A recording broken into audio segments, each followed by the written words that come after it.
Hi guys, this is Esra Lilian and this is the first video where I'm going to share some tips and tricks and I will give some advice how to sing better, how to improve your stage presence and how to be a better artist in general.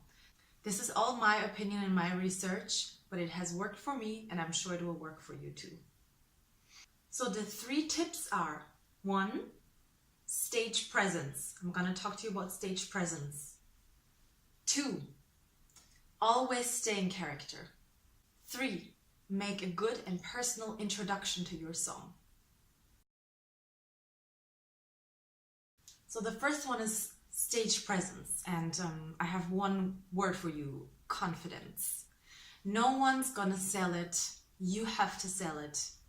And I know it's hard and I know sometimes we feel insecure, but you have to really sometimes you have to fake it until you make it, even if you don't feel that confident. But of course, the natural confidence is always the best. Also, what I mean by fake it is that when you have this moment of, oh my gosh, I forgot the lyric, or I feel weird about this, or what did I just say? Just act as if that was all part of your plan. And if you forgot the lyrics, just sing something, just anything.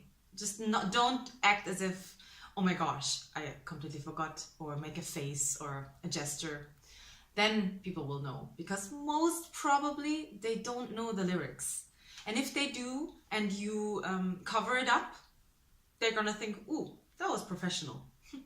Also, what is really important for stage presence is that you learn your lyrics by heart. You have to know them until they make you throw up, really. You have to really know every single word and not be nervous about the next line, because that is just such a killer for the whole mood and for your your whole feeling about the song. It just goes to waste when you have to think about the lyrics. People can tell that you're thinking about something else. You get out of character, which I'm gonna talk about in a minute. Another thing about stage presence is to stand straight. Very, very silly and simple, but stand straight. Don't make this whole, this one. Really push out your chest. It makes such a difference. This is the whole body language.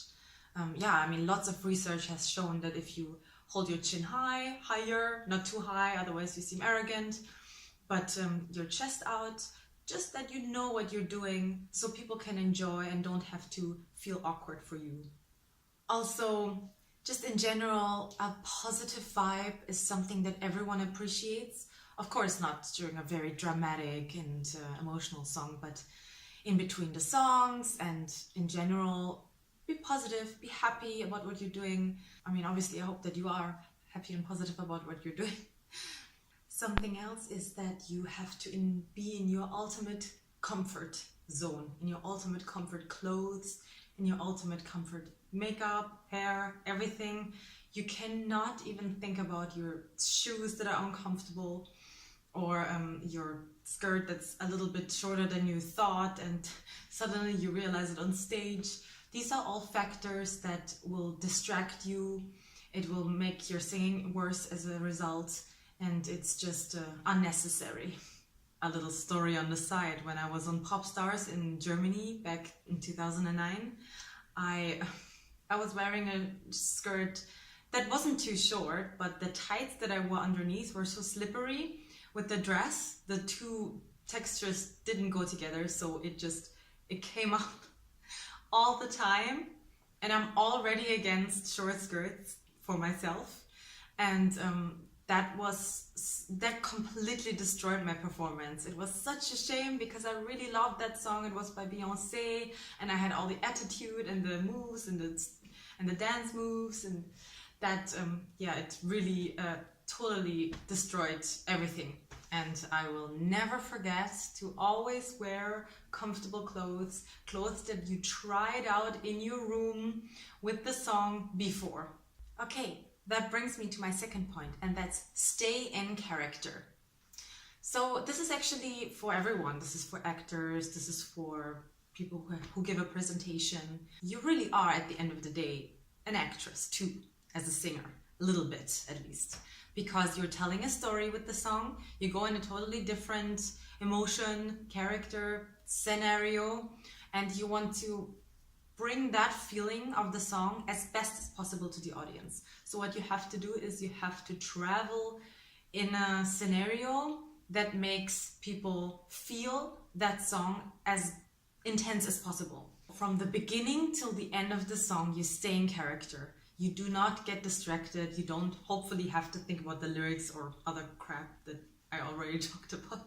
So for example, if you have a really emotional song that talks about something that happened in the past, then you go back to a scenario in your past that is close. It doesn't have to be the same, obviously. We didn't experience everything that those songs talk about, but it has to be only close. It has to just transport that feeling as best as possible.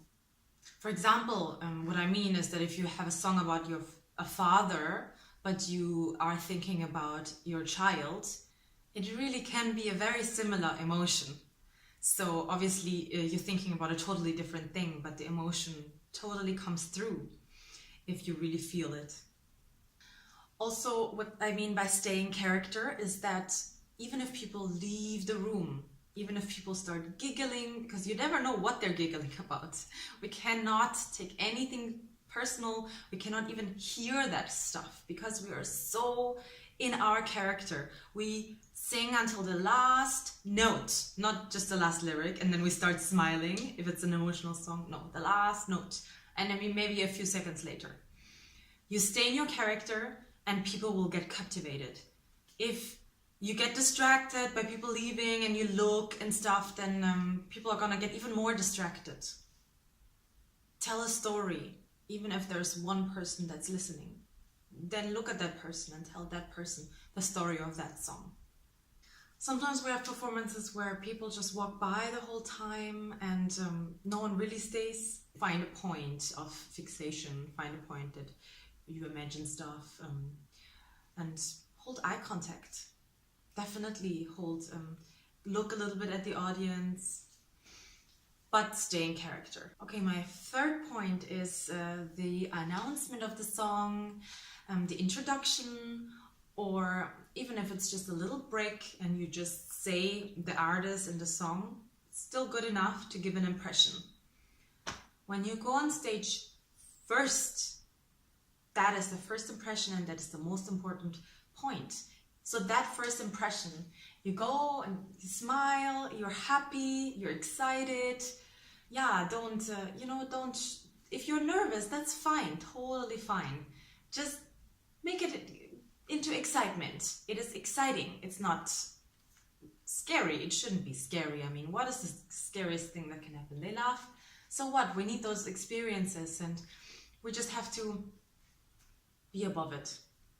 When I learned that my nerves, my nervousness, my anxiety is actually something good, it can make me better, my singing even better, that really gave me a different perspective, and suddenly I embraced kind of my fears and my nervousness, and I realized that it can bring me benefits as well, because it sharpens your mind somehow, that excitement, that adrenaline, it makes you better, really.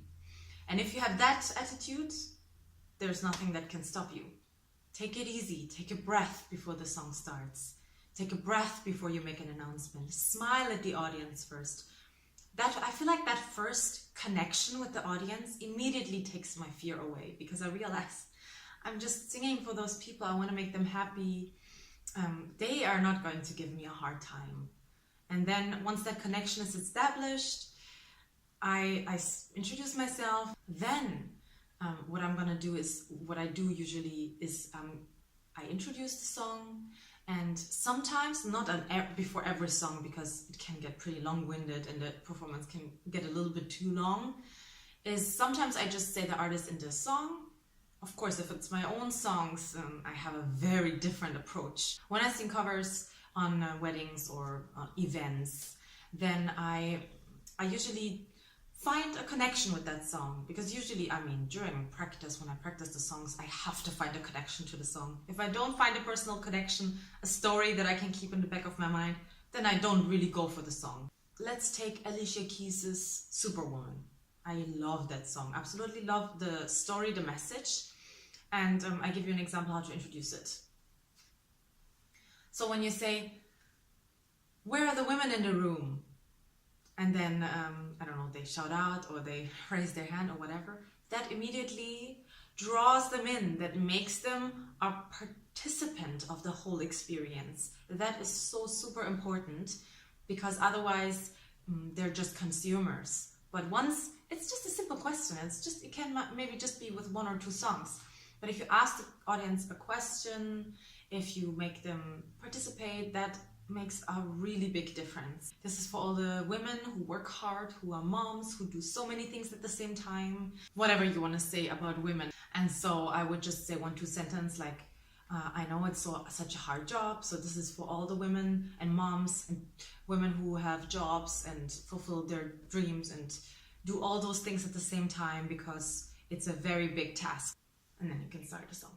Another way to introduce the song is to talk about the song before you even said the title. For example, the next song is really dear to my heart, the next song is something that is important to me since I am a mother myself and I'm trying to have a job and to fulfill my dream as a singer and have so many things at the same time, trying to be a good wife. And I sometimes have a feeling that it's almost impossible and that you have to be a superwoman. So this song is called Superwoman and it's by Alicia Keys. So these were all obviously my opinions, my research, things that made me a better singer, things that I have learned from other coaches, and I really hope that you can use it for your own singing. Thank you so much for listening, and wait for my next singing video. I will do more of these kind of videos in the future about how to use your body, how to use your diaphragm, how to pitch better, how to modulate, how to get dynamics in your song. Many things I have planned. So please subscribe. Bye.